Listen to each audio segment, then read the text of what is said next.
What's up, guys? It's your boy Bernie along with Pete.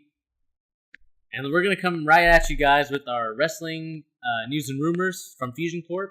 So let's just get right into it. The first thing that I really want to discuss with Peter here is the releases that happened, and also kind of what happened with the situation with Leo Rush and what he tweeted and the backlash from all the wrestlers. So first things first with the Emma thing. We know that Emma got released by the WWE along with Darren Young and Summer Rae. If misused is an understatement of what happened to Emma, I don't know what other word to describe what happened. I would describe it as this from my perspective. What a waste of time and effort for everyone involved. The WWE, her, the fans. What do we have? 17 months of the Emma soon coming to Raw. The Emelina, yeah. Oh my god. What was that? And now she's already gone. And that's kind of what pissed me off, because not only did you release Emma, you also you ruined Asuka in terms of her introduction to the WWE main roster, because you wanted to build her and make her look like she's a dominating threat to the women's division and a monster. Obviously, that wasn't accomplished with the first two matches with Emma, because it was a very even match, it was well balanced, and you let Emma do her thing. All for that just to release her on Sunday. And you can't tell me that they didn't plan on releasing her, because they obviously had to have known, like, hey, we're gonna have to cut Emma because, she's not really worth anything to us right now. Yeah. I mean, whatever happened, I would honestly probably lean towards the fact that whatever happened was sudden. Yeah. Because there's no way they made that Asuka match and had it go the way it did, thinking she was gone in 2 weeks. There's no way. Which kind of shows you that they don't work on long-term booking. Yeah, they really don't. Because if you knew that you wanted to release Emma, or she was like on the list of maybe we might let her go, then I would not have Asuka even battled Emma at all. I would have had Asuka just have a jobber come out during the TLC pay-per-view and just destroy her. It's just so frustrating to me, because you ruined two people's careers here. You ruined Asuka's career and you ruined Emma's career. I mean, Emma's is ruined for sure. Asuka, she can recover from it, but it doesn't look as cool as it could have. Exactly. And the thing also that I'll say with Emma, not to just be harsh about it, is that she will definitely have a career. She's a really good wrestler. She has obviously I don't know how many promotions have like a women's division. I don't think New Japan does. Or maybe they do, I'm not sure. But she'll definitely get a job somewhere wrestling, because she's that good, and she's also a former WWE superstar, so I think people will obviously try and hire her for that. Yeah. I mean, that's more power to her, I guess. Whatever happens, it's the best. But that situation looks real bad. Exactly. I mean, the good thing is that she's only 28, still, in her prime, or about to enter the prime. Yeah. So she has a long time, and if WWE, makes a mistake like they normally do with these type of wrestlers, then she'll probably be back at some point. Maybe, and hopefully they build her up the right way, instead of having her debut as Emelina, have that as a failed gimmick because she wasn't fully invested in the character. Yeah. And all of a sudden, now you decide to get rid of her when she decides to become Evil Emma again, which is probably her best character in my opinion. Yeah. I mean, honestly, I can't say I was too invested in her character or her wrestling at all. I don't really watch the women's wrestling division at all, for the most part. So I feel like my opinion of her is skewed because I just don't know. Right. But I know from just the fact of how much I've watched the WWE that they've put in a big effort into pushing her different times. Right. And to just throw it away. I honestly feel like something behind the scenes happened, and they just decided we don't want to deal with you. Like, they can't have just let her go just for some willy-nilly reason. I don't know. I feel like there's a lot of people not being utilized on the roster. Yeah. There's a lot of people that want the main event spot, the mid-card spot, and I think WWE is just cutting dead weight, because apparently there are more cuts coming to just these three that just happened. And it'll be interesting to see who does get cut from the WWE. And it'll tell us a lot about how the company, although they say they're profitable right now, and it's the most profitable they've ever been, it's really kind of skewed in a way because they cut costs as well. Because they cut out the pyro, which takes some money out. Mm-hmm. And I think it's just one of those things that if they also release wrestlers, they're also going to make more money as well.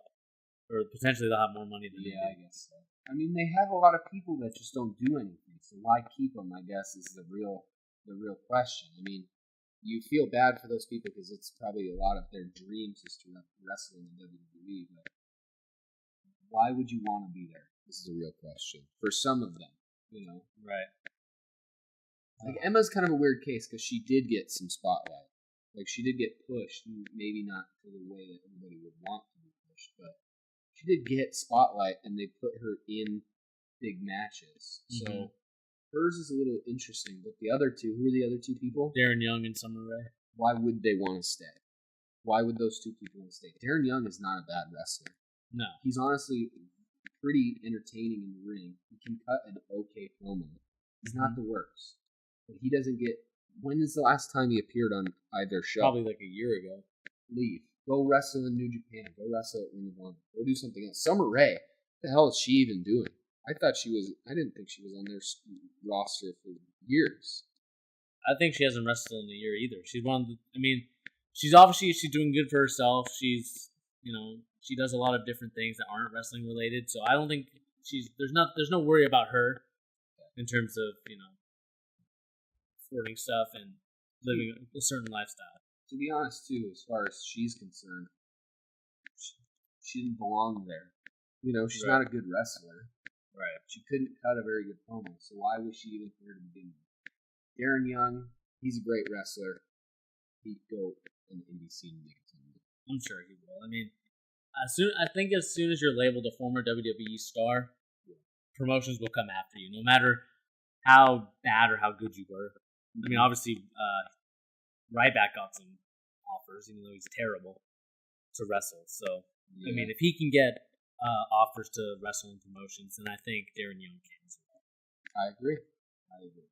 What's next little bit of news we want to go into? Maybe we're going to talk about this, and is it a sign that Finn Balor might be leaving the WWE? Oh, Finn Balor. So, if you guys don't know what we're talking about, on his Twitter, he tweeted out a picture of a gravestone with "bye" on the gravestone itself, basically signaling that he's been buried, and that he's ready to leave. But I mean, obviously, we probably think that this is probably a troll job. He's trolling for sure. He's just kidding. If it is him that posted it, he's just kidding. Which honestly, it might come out that it wasn't him, really. But regardless if it's him or not, he's a funny dude. Like, I don't know if you ever heard him talk outside of the WWE. He's good, but they just don't push him that way, and that's what sucks. He's an all-around entertainer. He's very funny. So he's just kidding. Honestly, it's really funny, and it's kind of true. Even though he's Finn Balor, so he can get out of the whole Kane burial thing that happened. So I think the joke is like he's not. Maybe he's saying he's buried, but he knows he's not. Yeah, obviously, but like to us fans, it feels that way because he lost to Kane. And, a lot of the WWE, like, hardcore fans will tell you, oh, Kane's a legend. He's taken out these wrestler A, B, C, and D. Yeah. But at the same time, he's also 50 years old. He's not the wrestler that he once was. And he's kind of become a joke ever since he was Corporate Kane. I mean, his whole last run in the WWE was a joke run. He was a comical character, really, for the most part. So to lose to him is kind of incriminating. Not good by the WWE creative staff. We've discussed that before, but this is just a joke. I don't think as a WWE fan you have anything to worry about. I still think they have every intention of him being a heavyweight champion. Yeah, but I mean, we'll see where it goes because I know they're souring on the idea of him facing Brock Lesnar now, and we'll just have to see where it goes on from there. I mean, it'll be interesting to see if he can recover from this, and of course, he won last night against Cesaro. But not the biggest win, but it's a good sign that they're changing their methodology. Maybe they are actually listening to the fans' outcry. Why would you make him look so bad? All right. So after we talked about the Finn Balor thing a little bit, guys, we're going to talk about his partners, his former tag team from the Bullet Club with Gallows and Anderson in a thing that I raised about last night, and I'm very sorry, guys, about the audio quality. I know it was a little bit bad. But let's just talk about it. The Chick or Street fight. Tell me, after you watching it, I know I talked about it a lot in my review yesterday. Tell me what, in your opinion, what you thought about the Chick or Street fight. I mean, it really was just embarrassing for everybody involved. I mean, you have one comedy character, right? Which is Heath Slater. The other three dudes involved in that match are not comedy characters, really. Mm-hmm. I mean, Rhino, I guess, kind of has been since he's come back. Right. But he shouldn't be to that level. Not only that, but it wasn't funny. Right. It's supposed to be a funny match. It really was an embarrassing match for everyone involved. The crowd was dead silent. I don't blame them. The guys didn't look like they cared. They all looked like idiots. Yeah. Like, if you're presenting your superstars in that way seriously, you might as well just call them idiots. Like, make their characters' names into like idiot 1, 2, 3, and 4. Really, yeah, it's the same thing. And then the commentating was nightmarish too, because they didn't care and they all knew it was stupid, so they weren't even into it. I mean, just all around, the whole premise was stupid. Yeah, I mean, I said that in my review. It's just a dumb thing from what we got before, when there was potentially going to be the Bullet Club forming again with Gallows and Luke. I just get so frustrated because those guys should be booked in a position where they're going to be dominant and they're going to be a good tag team. But of course, they ran into the New Day train when they were on their undefeated streak. They eventually won the tag team titles, but they only held it for a short amount of time. So I just get so heated because these guys are actually really good wrestlers if you let them be good. But the problem is, I don't know if WWE has a gripe against New Japan or anybody that comes from there besides AJ Styles, but they just really hate these guys for some reason. I feel like there's legitimate hate for these guys because you booked them in this match again from last year, which is the same stupid pumpkin spot where you put the stupid pumpkin head on the guy's head. That is so stupid to me. Oh, he's getting angry. And then the bobbing for apples thing I remember last year with the Enzo Amore and Big Cass. I just get so heated because these guys are so good, but you book them in the shittiest way as you can, and it's just so sad to see. Man. It's just like what I would say is the WWE writing staff obviously doesn't think very much of their fans. I mean, they either think they're just kids or morons because they know that they have adult fans too. So they couldn't have honestly thought that adult people who are really into wrestling were going to like that match. And honestly, I don't think even as a kid I would have liked that match. I don't think most people would have. They didn't look like they cared at all. And why would they? Because the premise was stupid. I mean, you take these guys who were legitimate superstars in another country, they made themselves superstars. Yeah, they got themselves over. The whole world, they were superstars in the Bullet Club. And now they're dressed up like fools in an awful match. And then you have Rhino he was like cross-dressed. Yeah. But what, I mean, not that I have anything against it, but what was the point of it? It was like trying to make a joke about like transgender people. I mean, the whole thing was written by either an 8-year-old or Hodor. Yeah, I mean, a thing that a YouTuber brought up, and I enjoyed his point about it, was that you basically, whenever a holiday comes around for Raw or SmackDown, just expect these really garbage, gimmicky ass matches that just want to make you cringe. And if, like he said, if you brought your friends over to watch wrestling, just imagine, guys that had never watched wrestling before. You brought them over and be like, hey, let's just watch a little bit of Raw. I like this stuff. And then you see that match on the TV behind us with Rhino and Heath Slater, with Gallows and Anderson in their gimmick costumes, looking like complete buffoons, with pumpkins on their heads, bobbing for goddamn apples, and hitting themselves with candy corn, sorry, I'm getting my holidays mixed up. Candy corn kendo sticks. That is so stupid to me. You can't, this is honestly the worst booking I think I've ever seen. And I usually don't get this heated about it, but this is definitely the worst booked show I think I've ever seen. The thing is, and the YouTuber that I'm talking about, JD from NY206, he brought up a great point. If we talk about it, I'm just kidding. But if we talk about it, you're supposed to be building up to your Survivor Series show. And last night, the only thing we got was Nia Jax is now part of the women's roster. And the thing is that you didn't even announce Braun Strowman was on your team. And we'll talk about this point later, in a later point. Braun Strowman is now on the men's team, but we didn't get that point during Raw. We got it as like a Twitter thing. So stupid. At least have a press conference about it. Something. Just anything better than what we got. And I also hate that Stephanie McMahon just chopped the balls off of Kurt Angle. That's just so annoying, man. I love the waveform. This is so awesome.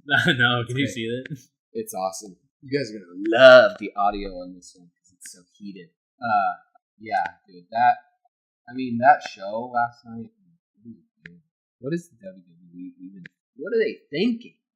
Nobody's going to take it seriously. I mean, you have the kid market. Kids want to watch wrestling for the most part. Right. But if you want to get to the point where you're making the most money possible, who's paying for the WWE network? It's adults. Kids don't pay for it. They don't have $15 a month.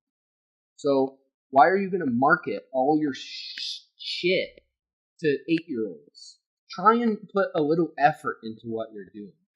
You're telling me the WWE couldn't hire like a TV writer for something that's actually above average, like of quality? Even if they got like a writer from NCIS or something, they brought some dude in from like a drama show to write some weird arc in their story. Do it. Do something. Not bobbing for apples with candy corn kendo sticks. What are you doing? Whoever wrote that should shove that somewhere. Like I said in the review, that person, whoever created that idea, crumble that piece of paper up, throw it in the garbage, light it on fire, and then fire the dude that decided to suggest that idea because that's so stupid, man. I hate that so much. That's the thing that got me really heated today and yesterday, was the fact that you have these great, talented workers.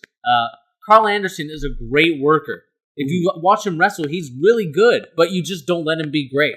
Let the man be great. That's all I'm asking for, WWE. Let the man be great. Let the Bullet Club form. It's the easy. You have such easy storylines that you can write, but you decide to go the lazy route and the most ridiculous route when it comes to storytelling. Not only that, but the dudes have proved their point that they're willing to be company men.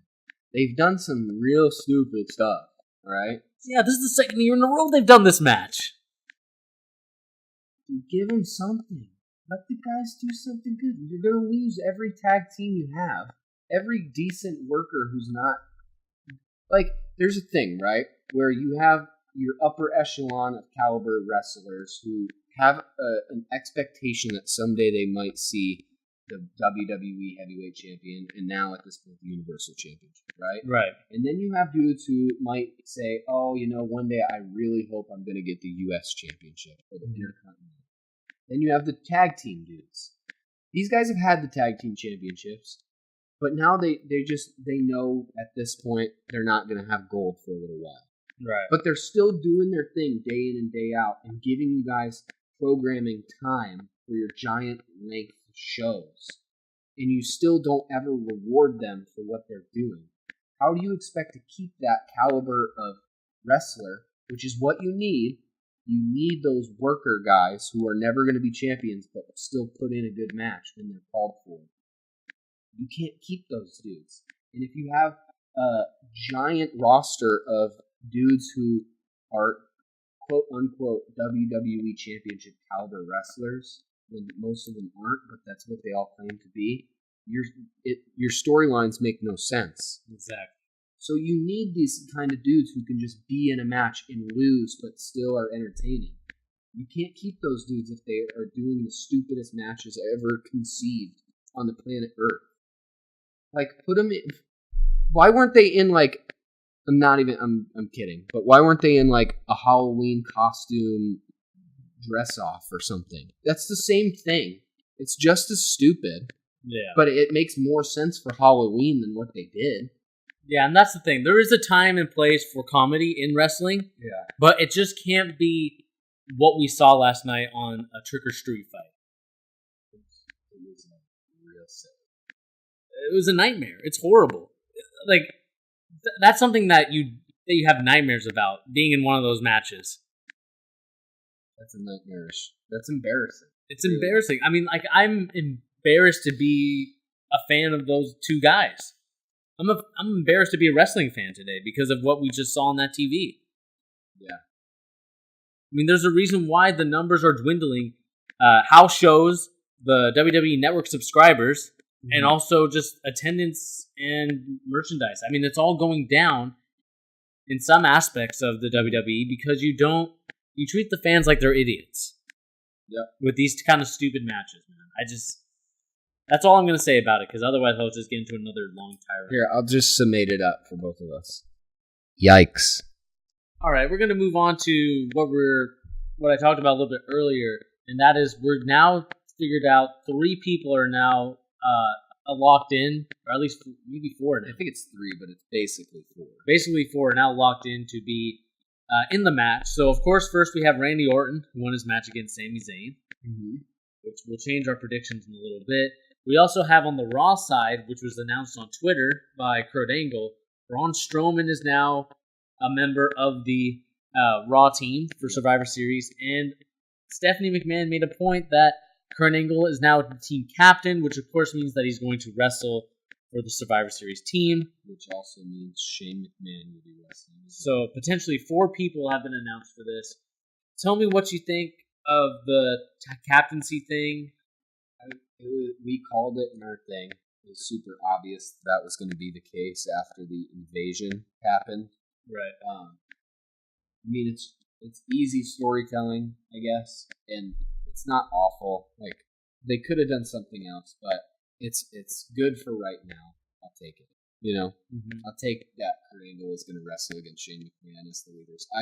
Neither of them are going to make it towards the end of the match, but they not bad to see a minute in like a feud between the two of them, so to say. Even though it's literally only going to go to a Survivor Series and then be over because they have their own stories that they're in right now. Yeah. So I guess it's like this weird kind of interspersed story that they're going with. So whatever, more power to them, I guess. Yeah, I mean, the only thing I'm going to be interested in, especially if AJ Styles gets announced, Finn Balor gets announced again, Shinsuke Nakamura is on the team. It's going to be a very interesting matchup if we have Kurt Angle with these guys, such as AJ Styles and Shinsuke Nakamura. I think it'll be great. It's going to be great to see, like, in the middle of the ring, and great to see them, like, interact with one another. But at the same time, the only thing that I just gripe about is that it takes away a spot, especially Shane McMahon and Kurt Angle. It takes away a spot from wrestlers that have really done it, 365 days out of the year and bust their balls off just to get kind of shafted. Because, I mean, if we think about it, Cesaro's not going to have a match, it looks like, at Survivor Series. Bray Wyatt won't. Is he going to be back in time? I mean, apparently he was backstage last night, yeah. And, of course, Roman Reigns is going to get the spot. He's going to be on the team. Yeah, I think it's pretty interesting. I mean, other than the Kurt Angle and Shane McMahon, both of our Survivor Series predictions are already shot. Yeah. I mean, I think now that Sami Zayn is lost, I think it's pretty fair to say. Actually, I mean, you could do an interesting and intriguing storyline, but I think what they're going for now is maybe that Sami Zayn and Kevin Owens are going to cost Shane McMahon. That's what I was at Survivor Series. I think that's probably what's going to happen. Like, they come out and screw Shane McMahon over because they're not on the team. Or whatever the case. So that's all right if that ends up happening. Not too many like that. Braun Strowman, which I think I said he was going to be on the team, but you didn't think he was going to be. Only because he was in a feud with Kane, or it was going to be in a feud with Kane, but apparently that's not the case. Not anymore. Because Kurt Angle tweets out that from the dominance and power they saw from Braun Strowman, Braun Strowman is now on the team. So that kind of puts the Kane thing on hold. I guess they're trying to just keep building up Kane. Yeah. Very stupidly. For what reason? Just to put over that Braun Strowman is the true monster. Just when garbage. They eventually have their match. Okay. So is that going to be the pay-per-view after Survivor Series? I think so. Whatever pay-per-view that is. Backlash, we'll call it. Whatever. They're all Backlash. That's our joke on this podcast. If you didn't get it. You think Finn Balor will make the team? Finn Balor, I think, will make the team. Even though he's been misused in a way that has him looking like a joke, Donkey. like a donkey of the day. Just I don't know, man.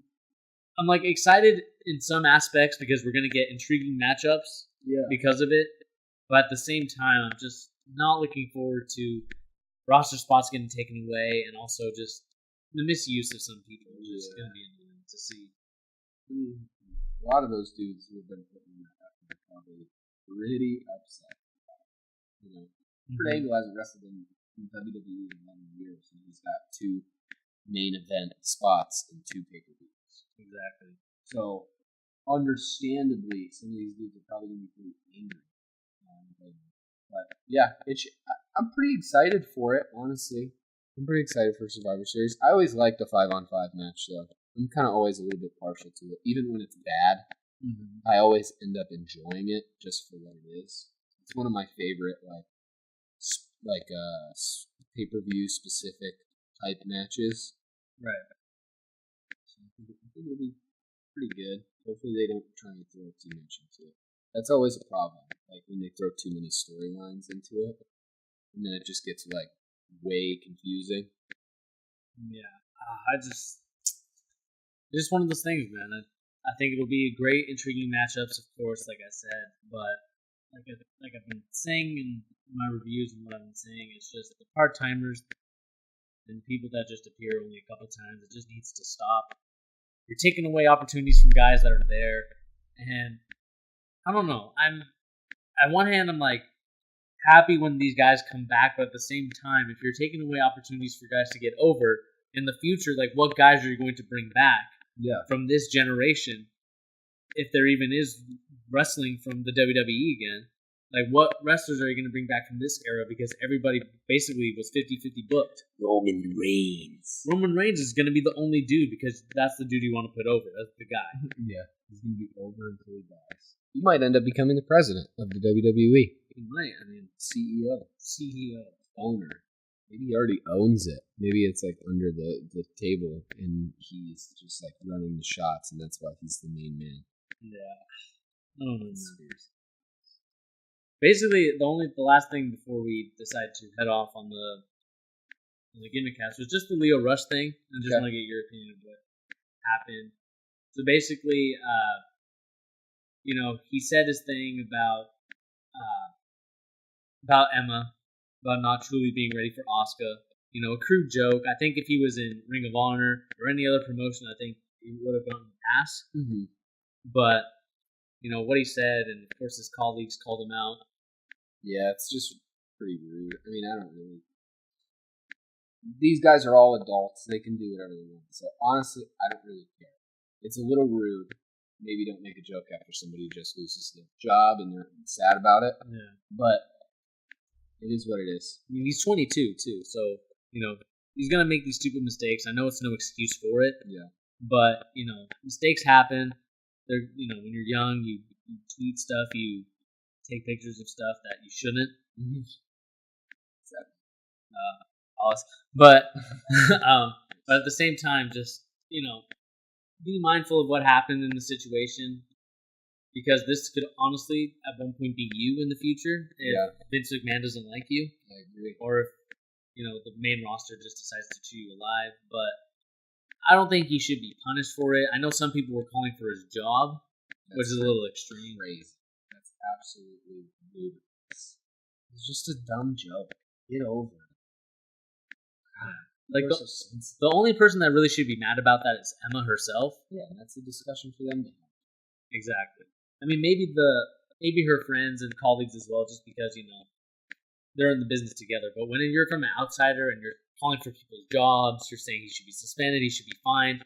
Just take a chill pill. Let the WWE handle it, because if it's a situation that really irks them, they'll handle it their own way. Yeah. I think that's going to be it for the wrestling news and rumors. I agree. We'll, if there's any late breaking news, of course, we'll cover it here on the Gimmick Cast, or not Gimmick Cast, but the Fusion Corp news and rumors. But anyway, guys, this has been your boy Bernie. Georgie. No, Pete. That was the other video. Sorry. Pete this time. We'll catch you guys at the next video. Peace, guys. Peace.